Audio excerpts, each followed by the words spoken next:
I'm Sarah, and I'm here with Tom. How are you, Tom? I'm very well, thank you for having me.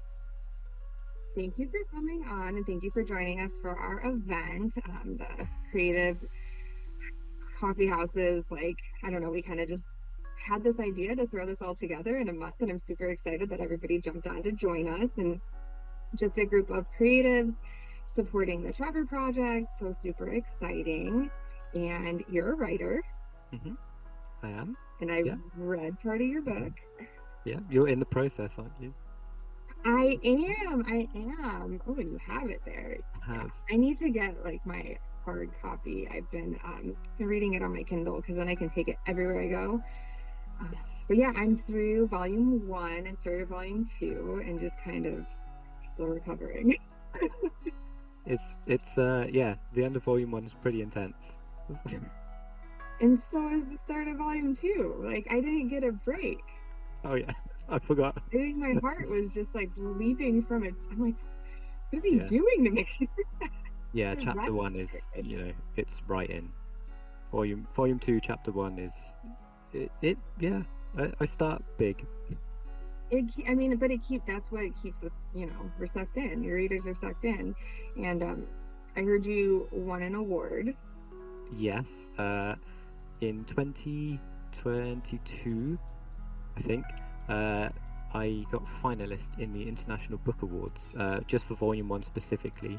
Before I put them into a complete edition, I published them as Volume 1, Volume 2, Volume 3, and then I decided, actually, it's kind of just one story, because I was trying to get into the publishing game. I didn't really know anything about it, and I'd read somewhere that, people when they want books, they want like between 80 and 120,000 words. That's a good range. If it's too much, then people aren't going to want to read it. And my book's 250,000 words, right? So I thought, well, I kind of need to cut this down. So let's split it into three separate books. But the story itself is one continuous story. I didn't feel like it needed the separate volumes, so I decided to go all in. I went with the chunky, thick volume, and so far that's done well. I prefer it to the three separate ones.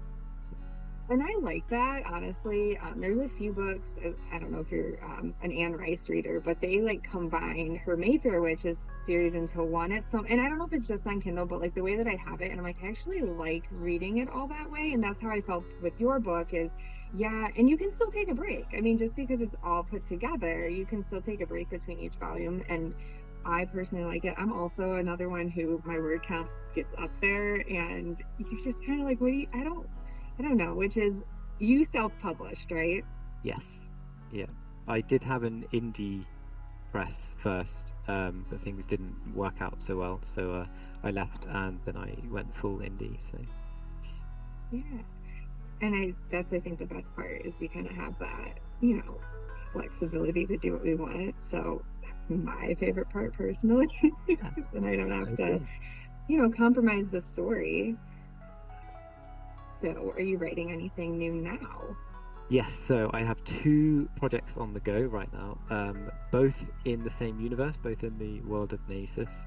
So one is called Aurelian, and it is a novella, which I'm hoping to get out this year, but I keep getting such horrific writer's block.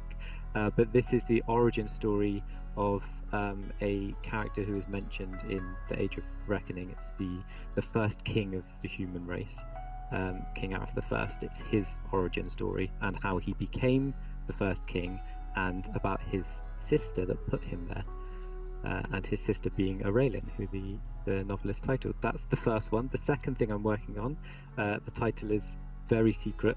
Uh, I won't reveal it yet, but it's the sequel to The Age of Reckoning.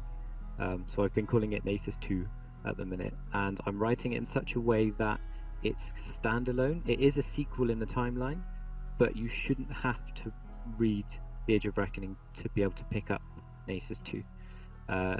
It will enrich your knowledge, of course, of the world, and there'll be a few callbacks here and there, but to enjoy the story overall, I'm making it so you won't have to read The Age of Reckoning. It's not like a requirement. So that's going to be another big volume. Yeah. Well, and that's good. I mean, I think a lot of times when you can kind of do that, so it's all in your world, but then people don't necessarily have to read in order. It's nice. I can't do that. I don't know how you do it, but I'm really excited for the prequel book, like stoked. Because Yeah. I know I've told you, like, I've kind of had like my theories when I read, especially like that's my favorite part about being friends with people in the indie community because when I read it, I take these notes and I'm like, oh my God. And I just have to like, and I have a lot of questions about his story. So it's like super exciting to me that I'll be able to hopefully get all my answers. Good. It's been so fun reading your theories because you've sent me a few theories, right, that you have, and it's been like I've just enjoyed every single one, and I'm like, ah, interesting. No, I agree. It's super fun, and I do the same as well with author friends, and I get halfway through the book, and I'm like, why have you done this? I think this is gonna happen, and they're like, well, just carry on, and you'll see. And I love that because that's what you want, right? You want a genuine, honest reader's reaction. Like I don't want people to tell me what they think I want to hear. My beta readers need to be able to be completely honest with me and literally say, this bit sucks, dude. Like, you need to sort this bit out. Because that's how we grow as writers. And I want people I can trust that I know will be completely honest and won't be like, yeah, this is so wonderful. Everything's so great. And I'm like, yeah, but come on. This is like a second draft. Like, there's got to be You something know, that. well, and I was gonna say, I mean, I do, despite what people think, that I have this like super just glitter throwing, just like not, could never say a mean word about anybody. I was like, I am very good about giving constructive criticism. It's just like, yes, I'm gonna do it in the nicest way possible. But also, it's not even that. Like, I will give you those reactions. So you like know, like, if you write a romance scene, like, I'm gonna let you know if that shit hit or not. Like, and how good it hit. And if it didn't hit, like, I'll give you some pointers.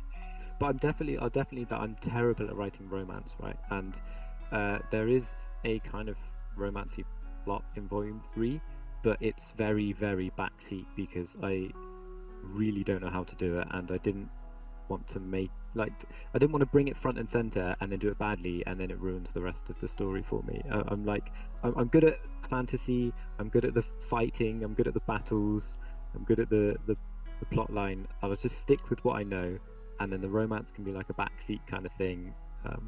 But there's also in Nasus 2 there is a more front and center romantic kind of thing. So yeah, I thanks for the tip because I will be You just coming for you. Yeah, you just have to practice. And I've told people, like, I mean, obviously romance is my jam.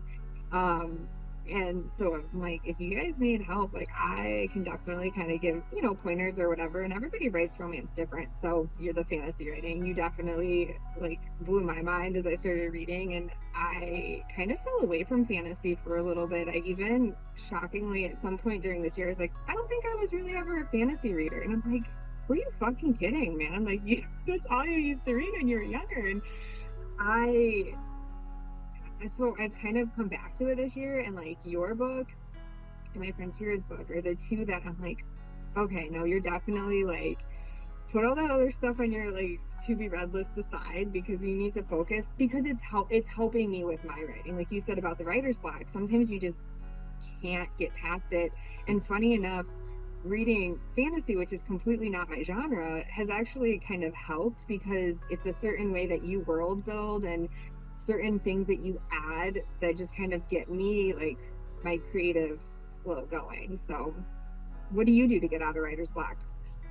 Ah, this is gonna sound terrible. I try and force it. Like I do away with all distractions, and I stare at a blank screen for 10, 20 minutes sometimes, and my brain is saying, I don't want to do this. I don't want to do it. And I'm going, you have to. You have to do this. And then I go, just write one word. Just write a single word. Write the next word, any word. And then I go, oh, okay, begrudgingly write one word. And then it's two, and then it's four, and then it's eight. And then before you know it, I'm like, oh, hang on, this bit's really cool. And then I'm like, oh, wait, no, I've got this scene. And then I'm writing the scene out. And then I'm like, yeah, and then they can do this. Oh, could they do this? Or what about this? Oh, wait, which one of those works better? And then I'm following through, and then I'm like, okay, I've got it. This is good. And then, before you know it, I'm 2,000 words down, and I'm like, I did it. I finally did it. But then I have to have that fight like every time I write at the minute, which is getting pretty exhausting. But um, I mean, I wrote the short story not long ago. I wrote Lily's Music, which I recently released to my Buy Me a Coffee page, and that was super fun. Did 10,000 words in like 3 days, and edited it. And I was like, maybe that was what I needed to get back into it. And then I opened my Aurelian project, and I'm like, I'm stuck. It's like I just need to do it. Like it's terrible advice, but that's how what works for me. I just do it. Well, I mean, if it works for you, that's obviously you go with what works. It's like peer pressuring yourself to get Yeah, shit done. But basically, a um, reward system doesn't work for me. I'm like, oh, you can have some candy if you do this, and I'm like, I'm just gonna get some candy anyway. Who are you to boss me around? Me? yeah, see, and I'm the same. I have to jump. Like if I get stuck on one thing, then I'll just go jump to something else. Which it kind of sounds like you did when you wrote the short story. Is just kind of put yourself into something else, and then that hopefully motivates you to go back. So I just follow the inspiration, I guess. Does it definitely does make you feel less guilty as well though, because you're writing still. So you're like, yay, I've actually written some words rather than done nothing for 6 months. Like, Yeah. so And I always tell everybody I have my writing club. I'm like, if you wrote 300 words today, that's 300 more words than you had yesterday. Like, don't get into your head about it because sometimes it's just not going to come. And then you'll wake up one day. I mean, and my words will wake me. Like, I will be in my sleep and then I feel like I don't actually sleep. I feel like when I sleep, I go to my world and then they're talking to me and then they're like, I love that so for you. yeah. I mean, I think everybody kind of knows that us in the writing community are a little bit nuts. Yeah, definitely. We're Definitely. totally. I mean, I'm sure you feel it. You like we're not writing the story; they're writing the story, and just we're scribing it down. So, Hmm. Yep. do you have those My moments where it goes? Sorry, go ahead. Yeah, no, I think I was just going to answer the question you were going to ask. It's like, yeah, I definitely do have moments like that where if you saw my plan for the Age of Reckoning complete story and you now read it, you'd be like, this is two fucking separate stories. What is going on here? Like, there's you're like you read the plan, you're like, who the hell is Jasper? Someone who doesn't even exist in the final cut. And then there's characters who do exist, and there was like, well, this person was supposed to die in volume 1, but they've made it to volume 3. What have you like? I'm like, hey, look, I just took a back seat, and they drove, and I occasionally shouted, watch out for the cliff, to steer them back on course. But they took the wheel, and you know, I love how it turned out. It's just as surprising to me when I'm writing as it is to someone who's reading it. Like I don't know what the next scene's going to be. I'm just writing it, and I'm like, oh, wow, that was interesting. Are you a pantser or a Yes, plotter? Okay. I tried being a plotter, and I mean I'm more of a plantser because I have to have a loose plot. I have to have something, some guidelines, but I have one sentence per chapter, because if I have any more than that, it goes too wildly off piste, and it's pointless. It's pointless planning it. So Yeah, I feel like that's how a lot of us feel that are pantsing because it's like you start it, and I mean, I guess I don't know. Your books, it spans a lot of time. So I feel like probably even just to have like a timeline of, keeping in things in check to make sure that they fit for consistency. But yeah, I can imagine writing that long of a story. You're just kind of followed where the inspiration took you for sure. yeah, absolutely. I think famously, wasn't Enid Blyton a answer? I read once that she apparently used to sit in her armchair with her eyes closed, visualize the story from start to finish, and then write it. I don't know if that's true. When you read stuff on the internet, it could be from anywhere, right? Well, yeah, I mean, no, it's probably, I'm sure somebody interviewed her and she would have, given the, but I can't say that I don't do, like, my debut, I woke up on a Sunday morning with a scene in my head and I wrote 10,000 words in a day and I hadn't written in 10 years, like nothing, Wow, nothing. that's so And impressive. it was the middle of the book. And then I just sat there and was like, how's this gonna go? And that's kind of how I write. Something comes to me and then it's just there. And I think we kind of talked about this, like all the stuff that's not in our book, but like we know it. And Yes. that's almost the funnest part, is knowing, I mean, you have this whole thing. I think that's the best part of being creative, is like you have this whole thing and it's almost like it's just mine and nobody else, Yes. like I love it. So Yes. Like your own world, and it's like so yeah, protected, it's like a like baby. it is. It's like totally, and kind of how yours did, like which I love that. Like you start with your one story and then all of a sudden it's just growing and growing, and I love that feeling of like I'm writing one book, and now I have three series in one world, and like one series has like 8 books roughly, and they're here. That's the problem. Like Yeah. I wrote 4 books last year, like finished, like Yeah. 4 finished manuscripts. Let's put it that way. And Wow. you can't write fast enough sometimes. To your point of like just Yeah. having to put the distractions away. Do you get overwhelmed as well? Like when you think of how much you have, how much content you have for this world, and then you think how long it takes to write just a single book, and you think this that I'm never going to finish this ever. There's not enough hours in my life to finish what is in my head. Like it's I mean, and well, that's kind of I think where I go. Like I know I mentioned to you that I'm definitely like a George R. R. Martin fan, and I'm like, he really doesn't have enough to finish this. And I'm like, are we ever gonna get it? And then yeah, you kind of sit there and you think the same thing about your writing. And not yeah. that I'm comparing myself to him, but I'm just like, all right, well, I'm 34, and how many stories do I have in my head, and how fast can I get them out? So, yeah, it's just, and you want to share it. Do you get nervous to have people read like your new Yes. stuff? 100%. I was so scared to release Lily's music. It became something much bigger than what it was intended to, which is why I got excited and released it early.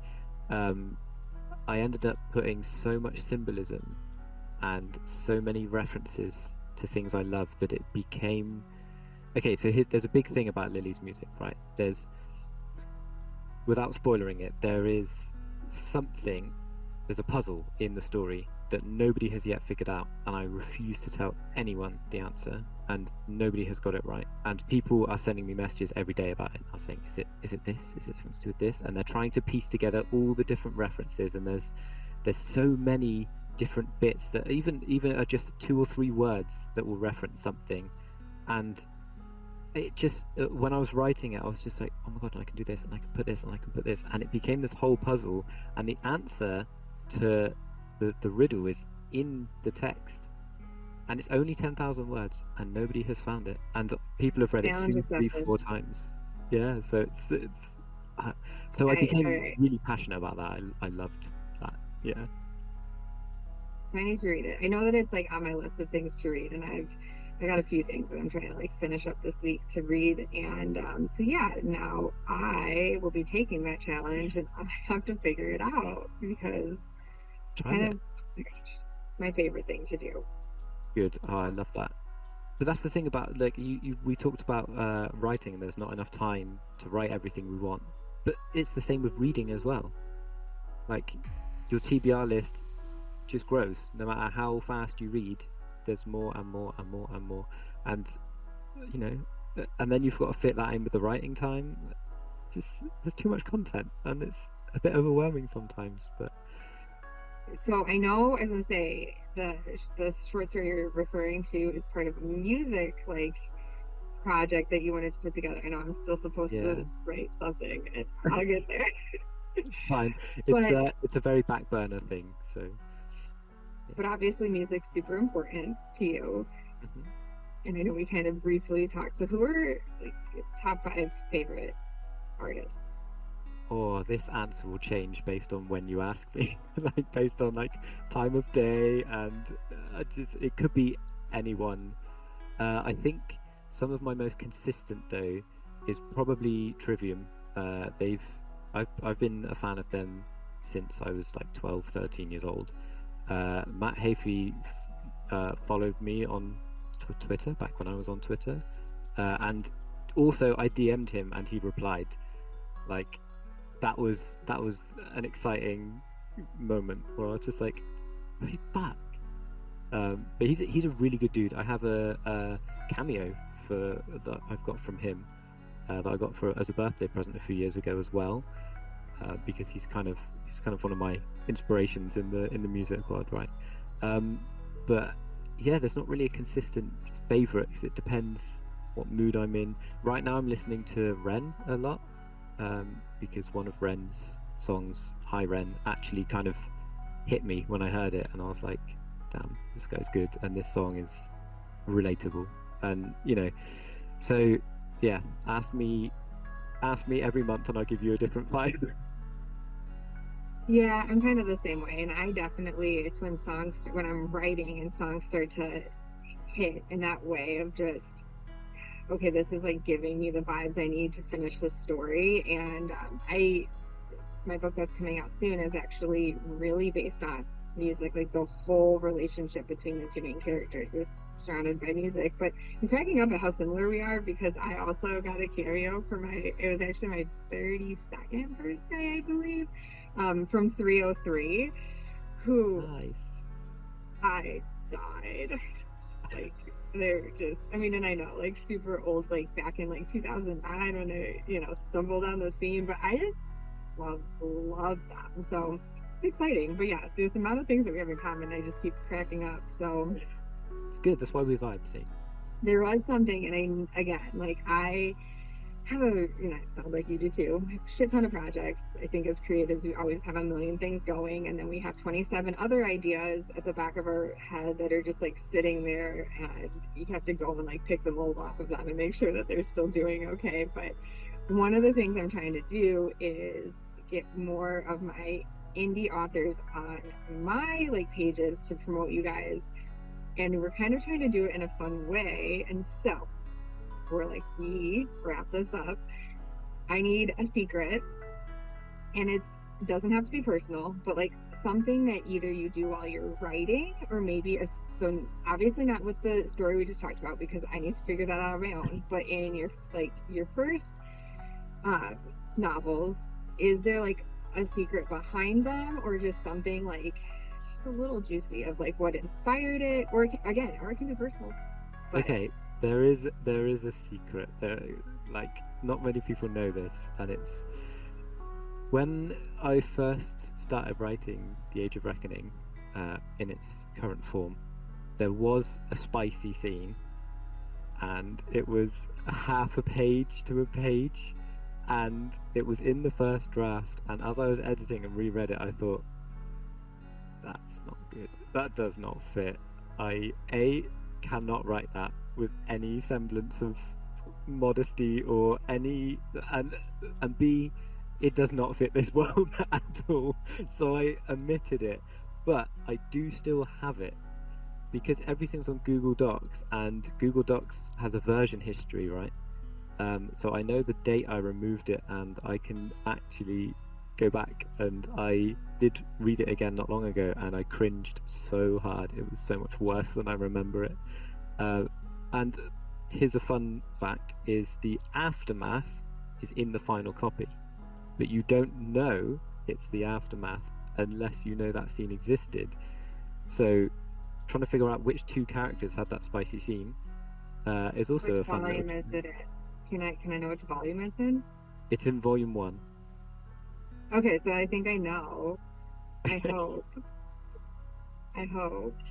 Because the aftermath So is there was a part, and I don't want to spoil, but there was a part in volume 1 where I'm like, where this is, and then it didn't. And I was like, so I kind of did it in my head. was it near the beginning? It was. Yeah, you probably know the place. But there was a full-on spicy scene at one point. So that's my secret. I want to read it, obviously, and I'll dig it out and send it to you. okay. Top secret. So that's, I guess, one more then for you, because you just brought this. Do you save everything that you cut? Sadly not. I wish I did. I do now, but I didn't. So the Age of Reckoning was originally a story that I started when I was 15 called The Dream Shards, and I did 10 chapters and then shelved it for 3 or 4 years, and then came back to it, decided it was rubbish, took all my favourite elements, tore it down, built a whole new world, put those elements back in, and then it became Nasus, became the Age of Reckoning. And I wish I still had the original 10 chapters from the Dream Shards. Totally different story, totally different world, but I no longer have it, and I'm sad that I don't have it. But at the time I was like, this is crap, delete. But now I'm like, oh. Yeah, which I've never, I save everything. I have like separate documents with, anything I cut out, I put it in there because like, you never know when that's going to come back. And we always kind of, again, in my writing club, we try to remind each other that like, don't delete it, even if you think it's like so horrible, because you may come back to it. You can even use it for another story, because that's another thing. It's like, if it's a good scene, you can always adapt it. So not trying to rub it in that you deleted yours, because that's really sad, and I would have been really sad too. I lost an entire book of poetry from my teenage years, and just we moved, moving and whatever, and I'm like, oh God. But also I'm like, oh God, probably save the universe from that like monstrosity of angst and like black-hearted, jaded teenage Sara. But it became who you are now, right? It would have had some influence on your style now, and so sometimes it's good to go back and be like, oh, I can see these roots. I can see where this came from. So yeah, I mean, I definitely still have stuff. It's I keep it to myself, but yeah, I still have things I can go back and be like, oh, I actually stumbled upon a diary journal from like 2008, 2007, and I was just like, oh my God. Read the entry. Even so, in the back there was like, so my first love ever, there's like a really intense note from him, and I'm like, I kind of want to send it to him and be like, do you remember when you touched Wow.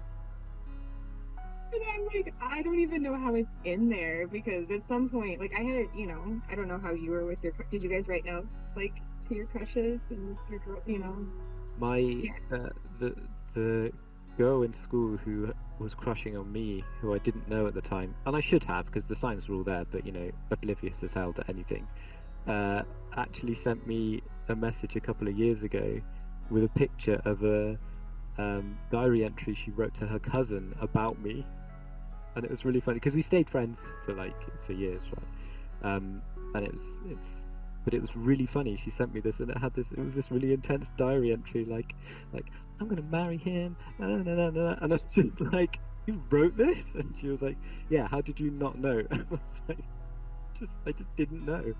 Like I'm so oblivious.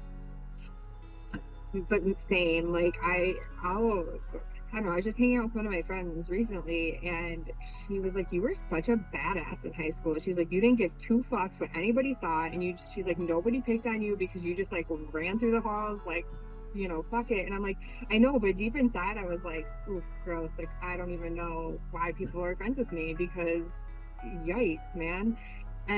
But we all have these like fucked up preconceived notions of ourselves, and it's like, then you meet people who are like, you're great like you, and I'm just like, wow. So yeah, and that's why I'm all out here, like I said, like just raining down the glitter, because I'm like, you know what, you might totally change somebody's entire day just by being like, hey, like, yeah, I really enjoyed your story, or that picture that you just shared is super cute. I don't even know. I feel like, do you have other things that you would like to share with me?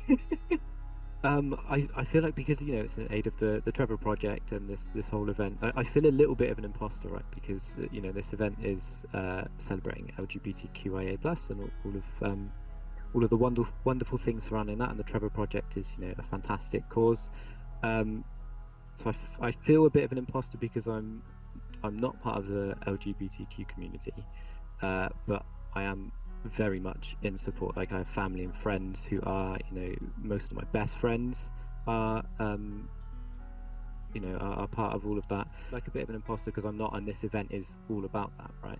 And I was talking to Chris, and he brought up the point. He said, well, it's also important to showcase supporters as well, because we need to normalize everything surrounding this, because there's so much stigma still, and people are still targeted, and people still suffer abuse every single day for just trying to be who they are, which is fucking awful, right? Which is why we need to run events like this. We need to raise awareness. We need to do things like that.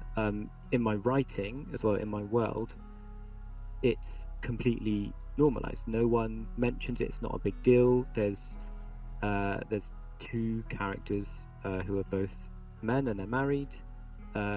There's one of my favorite characters, Lavana, is pansexual. It's never mentioned like explicitly, because as I say, I'm not part of that community, so I cannot tell those stories. So instead of writing, like, for example, a gay character, I just write a character who just so happens to be gay. Like, I'm not telling their story, but they are who they are, and in my world it's a completely normal thing. And it's in small things like that as well that I hope to at least have some positive influence, in making the world just better and happier, and allowing people to be who they are without fear of being judged for it. Like, it's normal in my world, and it should be normal in this world. That was beautiful. Like, very well. Yeah. And it's 100%. Like, I think that's what we're going for here, is just, it shouldn't be something where people look and go, okay, what's going on there? What's going on here? Or having to label, or just, even label ourselves, which, I recently kind of came to, I'm like, well, I finally feel like I have a name I can put to how I feel, but I'm like, I don't necessarily feel that I need to do it. It's more for me, just so I'm like, okay, well, here we go. But I'm going to just keep, do my thing. I personally, Ben does this. I'm like, everybody's a little bit queer. Like, yeah, I've talked about this with Ben as well, and I'm like, I cannot say I'm 100% straight. So, yeah, I mean, it's just, I don't know, and you shouldn't have to like justify or define it. It just is what it is. So. Exactly, it should be totally normalized. There should be no stigma, because at the end of the day, it's who you are as a person, and nobody should feel like they need to hide or excuse who they are. Like, nobody. You are who you are, and that should be the end of any discussion. There shouldn't be an opposition who'd be like, yes, well, but no, like that shouldn't. Just accept that people, like, no one's hurting anyone. Just let people be happy, right? Yeah, and that's my biggest thing. I'm like, if it's not, and nobody's coming in, and like, if it doesn't affect you, if it doesn't do anything to, hurt you in any way, why are we even having a discussion? Like, why is it just let it be? It's again, it's that's just where I stand, and 100%. And I personally, I don't call myself an ally because I don't feel like that's my I shouldn't be able to give that title to myself, right? That is for the people in the community to decide if I am an ally through my behaviors. It's like if someone came up to me and said, I'm your friend. Like, okay, it's not for you to decide if you're my friend or not. That's for me. I choose who my friends are, and I've got nothing against people who call themselves allies. That's fine. Like, you want to be able to, but for me personally, I use actions to show, and if people in this community decide that makes me an ally, I will happily take that badge. But again, that's for others to decide. That's not for me to decide for myself. Which it is the first time I've ever heard anybody say it that way, which again, another like super well crafted, beautiful little actions speak louder than words. And if you're just be there. Like, it doesn't have to be this, I guess you don't, for me, like, I don't necessarily, again, I don't need to feel like I have the ally badge or the, I mean, I am part of the community, but like, I don't need, I'm just going to do me. Like, I'm Yeah. gonna live my life. I'm gonna live my life. And like, if you feel like I'm supporting you, great. Like that's, Mhm. yeah, but I'm doing it because I want to. Like, I'm not trying to prove something to anybody. It's just, I kind of, I don't know, I'm this like hippie just thrown out. Mm. A new age hippie, that's kind of what I like to think. A new age hippie throwing out love and You would hugs and glitter. And you would love my hometown. I am originally from Glastonbury in the UK, and it's very new age hippie, love, peace. It's very spiritual, very witchy. There's taverns, there's potion shops, there's weapon shops. It's like taking a step back in time. It's fantastic, and I miss it every day. I love it. I am sold. So that's where we're having our threads meet up, right? Yes, let's go to Glastonbury. It's phenomenal. It's such a magical place, really. I might not come home, man. Like that sounds awesome. I think I've I would it, be like, I've found where I was meant to be my whole life. honestly, it was the hardest part about moving for me was leaving Glastonbury. But I make sure I go back, like every time because my family are all from around there anyway. So I go and visit. I see all my favorite places. I go into my favorite shops. Who the shopkeepers are still in there, who I talk to, and they remember me. And there's even a guy who dresses in blue wizard robes, called Merlin, and he goes around town. There's no one bats an eyelid. There's no judging. There's nothing. It's honestly such a wonderful place. Well, it sounds like it, and I feel like that probably contributed to a lot of like your creativity, growing up Yeah, there. So it's awesome. yeah. It's Like, good for creativity, really. and I don't write fantasy, but I'm like, I could totally see myself going there and just being super inspired. So Yeah. If you sit in a cafe in Glastonbury and people watch, all your characters will walk past. You'll have them all. You'll have all of your characters. It's amazing. which is always, yeah, it's always fun to kind of, I don't know, we're gonna get off on a whole thing, but like, because all of I've been asked that, like, how do your characters come off so real? And I'm like, well, because they're probably somebody, like, it's probably a real person, and I'm like, that's the easiest way to make a character, right? Like, one of my characters is based on my best friend. We've been friends since fourth grade, and I'm like, I know exactly how she would react to every situation. I know what words are going to come out of that unfiltered mouth. I know exactly how she would lay into her like in the book, her best friend because she's being stupid. Like I was like, I hear her voice when I read it. So I'm like, that's the best way. So yeah, like to your point, if you're seeing people walking down the street and you're just like, ooh, like what? And I don't know, do you ever like stop and talk? Like if somebody strikes you as like, I could write a character about that person, will you like go up and just have the So conversation? here I wouldn't. Cities are scary. But back at home, honestly, some people maybe, yeah, and I might not even have to because quite often people in my hometown they will just come up to you and chat with you. Like people are very talkative, very friendly. There's also a guy with a guitar who sings about everyone that walks past, and it's fantastic. He always sings positive things. He picks out people's best features as they walk past, and he's playing his guitar and he sings about you as you walk past. It's That is amazing. adorable. I Yeah. love it. Yeah, I mean, I'm really used to the oversharing. Again, I know we're known as Midwest nice, so everywhere you go, like you're gonna probably like learn about, Jake at the grocery stores, like grandma baked some cookies for lunch. Like you just kind of learn all of these Cute. things about people, and I love it because you just go. My one of my favorite people, he works at the liquor store, and I was in there, and he like we chat a lot, and this like guy came in and kind of like hit on me, and he was like, "Dude, she's a mom, she's got two kids, like." That's Like cute though. It's like dying. But I'm people that look out for you as like, well. what? There's people like that look out for you as well. It's like Yeah. Well, that was my thing. I'm like, we literally just talk briefly. But yeah, I'm like, love it, love it. Tell me more. Be my best friend. yeah, that's really cool. That's very similar to my home. So maybe that's responsible for the vibe, right? We've grown up in similar environments. So Yeah, small town.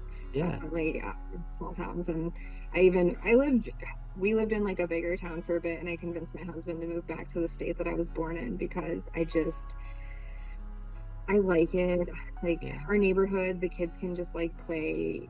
You don't have to be worried. Like it's just different. And again, I'm so stuck in the 90s. So I'm like any place I can go where I kind of feel that, like let's go drink hose water again kind of a vibe. I'm definitely Yes. there. Sign me up. So, Yes.